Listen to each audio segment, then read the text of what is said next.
To begin a thought experiment, halting states frame the life of autonomous systems. What is the halting state for an understanding of drone aesthetics? Consider Earth a drone. Consider the planet as an autonomous system observing on behalf of the universe. If Earthrise, the famous 1968 photograph of Earth from the moon, taken by an astronaut on Apollo 8, is the first planetary selfie, then as Bratton has pointed out, the Event Horizon Telescope image of the black hole M87 could be considered the universe taking its first selfie. The universe has made the planet a drone, an autonomous visual system. M87 also reveals the paradox of drone aesthetics. To achieve this cosmic selfie, the Earth became a camera lens. Algorithms or non-visual computational processes were stitched together to achieve the image and make it visible to the human eye. The universe's persistent folds co-opted Earth to be a drone, a kind of meta-autonomous system. The aesthetics of M87 is a data composite image, impossible without a computational integration capable of seeing through a planetary connective infrastructure. So thinking about it this way, this thought experiment also considers what we mean by autonomy. Where is the externality to the role of autonomy in drone aesthetics? The point being, what model do we construct in launching the field of drone aesthetics? I argue that the field is currently fighting the last war. It has inadequately understood the emplacement of the drone within autonomy, computation, cognition, cosmotechnics, information, swarm intelligence, and the ontological alterity of contemporary war. Initial forays have successfully indeed integrated the UAV and the UCAV into a post-Virilio socio-military tradition of visual and surveillance aesthetics, trauma, and their post/neo-colonial discursive power structures within terrain militaria. Nevertheless, such positions may be felt as essentially pejorative, and the fixation upon military context only fails to explore what will be the inevitable future positive implications of an RPAS, for example. Ironically, within their critique, drone aesthetic theorists may have overemphasized the linear, instrumentalist, remote, and visual kill chain and panoptic overwatch aspects of their subjects. The result is a closed anthropocentric biopolitical representation of function. Alternatively, a significant driver of the drone revolution is one of computational autonomy, but in communication with other computers in an ontology which emphasizes war as process rather than simply kinetic fighting. At the same time, the field focuses upon deployment of the US drone program in a quote, Middle East and the Horn of Africa in a postmodern conflict may have ironically itself perpetuated a kind of Orientalist Levant civilizational themes, which is even a reflection of the program itself's own origin mythology.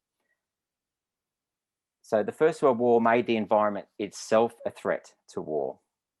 The drone extends the electromagnetic computational science of the Second World War. Postmodern distributed warfare extends its processualism. The drone aesthetics we often discuss is emergent within a particular formation of postmodern warfare since 1990. All war is adversarial by definition. The high-tech advantage of the drone is countered and indeed integrated into the low-tech threat of the IED and the simulacra of the suicide bomber. As Google's hairdressing appointment AI demo inversely shows, it is far easier to turn humans into robots than vice versa. Drone militarisms can't consider the drone in isolation from the human technological constructions of war itself as an externality. At least we need to explore the rhizomes of that assemblage. Technological relations exist within the Clausewitzian trinity of warfare itself. Even in the postmodern sort of post-1990 to the present Levant, drones have been considered unilaterally in terms of conflict.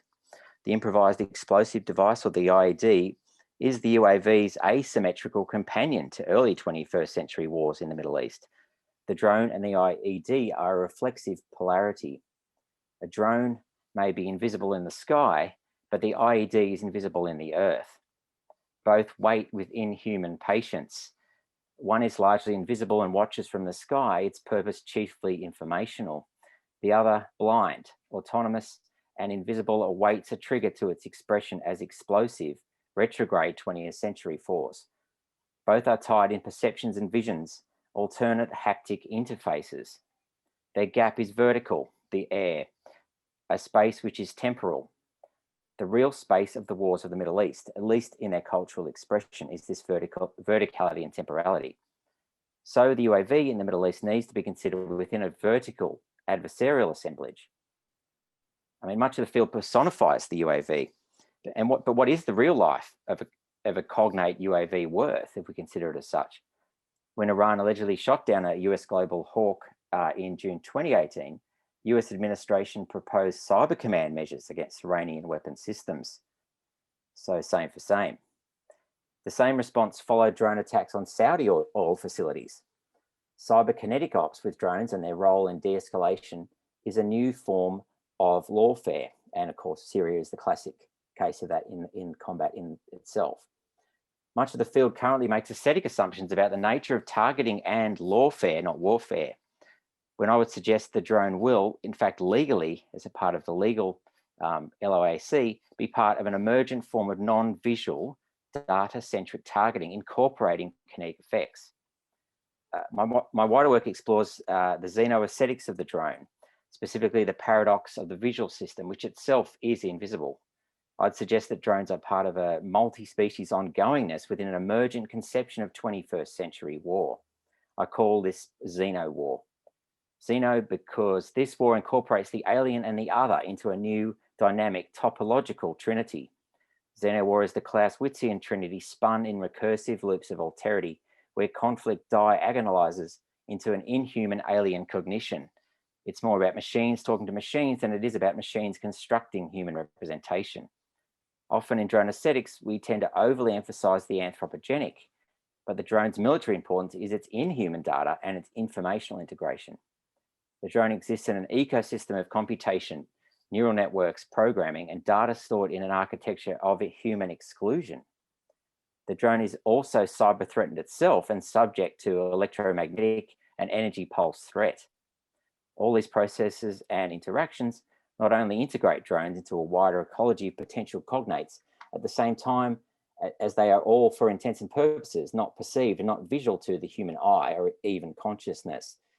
When we aestheticize a drone vision, we overemphasize a Cyclops-style singularity, not the meta-modern oscillation of information computation.